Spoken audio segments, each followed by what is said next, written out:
Hi guys, I'm back. Um, I had some dental work done. I got a brand new tooth, so I'm happy about that. Oh, so glad that's over with.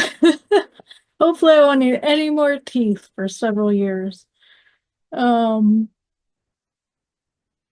but yeah, so I have another testimony I want to share with you.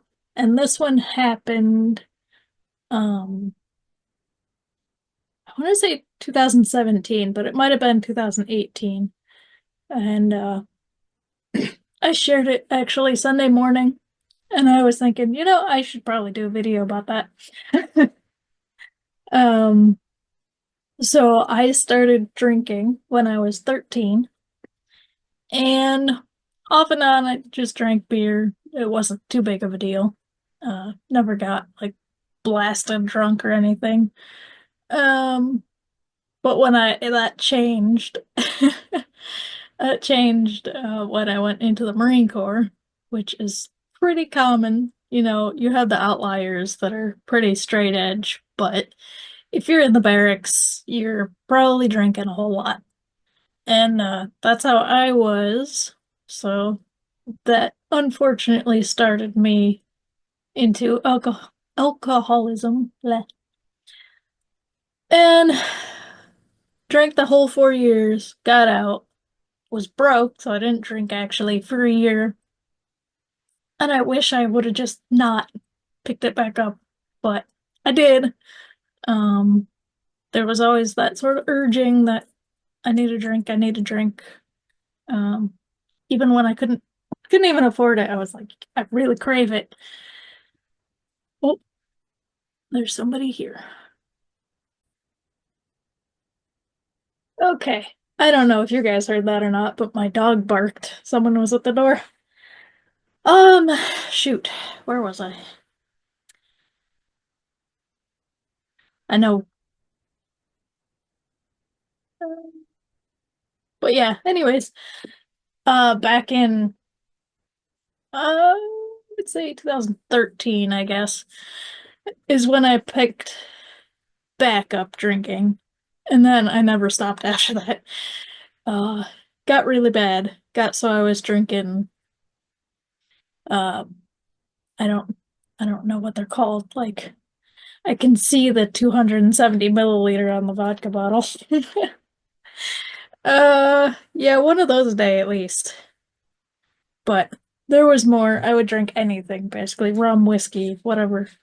It's just needed the alcohol, didn't care what it was. At the end there. And I had quite a bit in my house, like stuff people had gifted me, like fancy sherries and stuff. And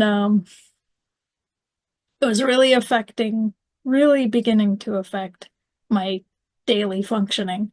Like I was a functional alcoholic. I would go to church drunk or hungover, didn't matter. I would go to work drunk usually so I could function at work. I needed to be drunk to function. And that got old. I was always tired or my vision was blurry, like my foggy, couldn't think straight, all that kind of stuff. And I was just tired of it. I'd go home, throw up, and it's just rough, and I was done with it. And one night, probably 2 or 3 a.m., I was drunk on the floor in the kitchen, and I was just sobbing. And I was praying, and I cried out to Jesus to just take it away from me. Like I was just so done with all of the mess, like wasting money, getting sick every day. I was exhausted. Mentally, I was so it's just a healing, I would call it another kind of healing miracle. He took it completely away from me that night. Uh Broke the addiction over me. And I did have drinks after that, but I never wanted it anymore. I didn't care if I had it or not. And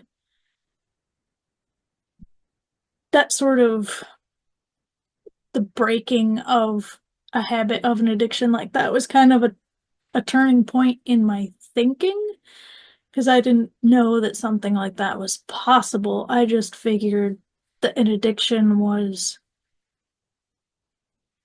biological. Like once you needed it, you'd need it. Like you always needed it. Um, and I guess I didn't understand how that worked or whatever, but the fact that God just broke through that and broke completely the urge or the wanting of it.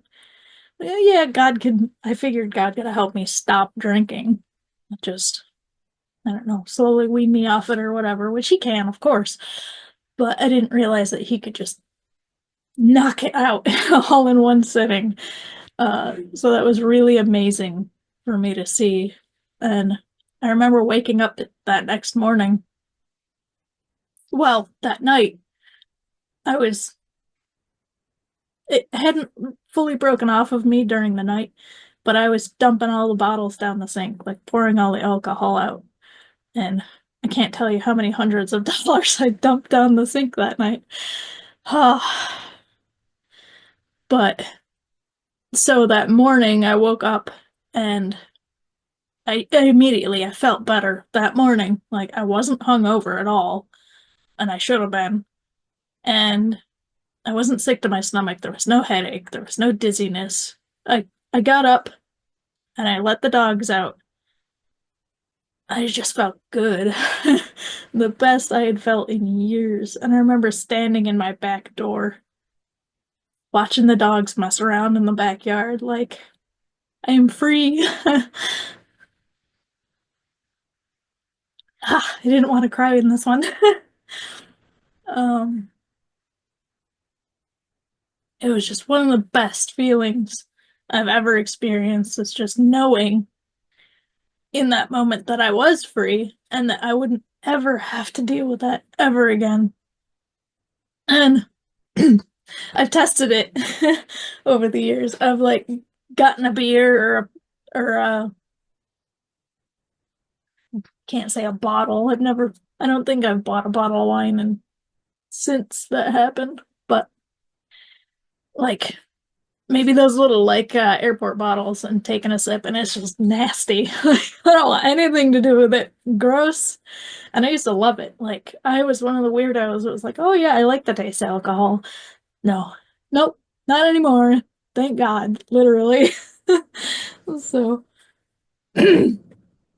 anyway, um, that was my story. That's part of what I shared Sunday. And I just want to remind people that that is possible. My pastor said after that it doesn't always happen that way. And he's right, it doesn't. Sometimes God will work with you and you will have the personality where weaning off slowly is more what needs to happen for you. Everyone's story is individual, is different. But there are also people like me who where it's needs it broken all at once. And I was thinking back on that actually, and I quit smoking the same way. God didn't necessarily break it off of me, but I quit all at once. I just stopped. So everybody's different. Um, and that's what I wanted to share tonight. So God bless you all. I love you.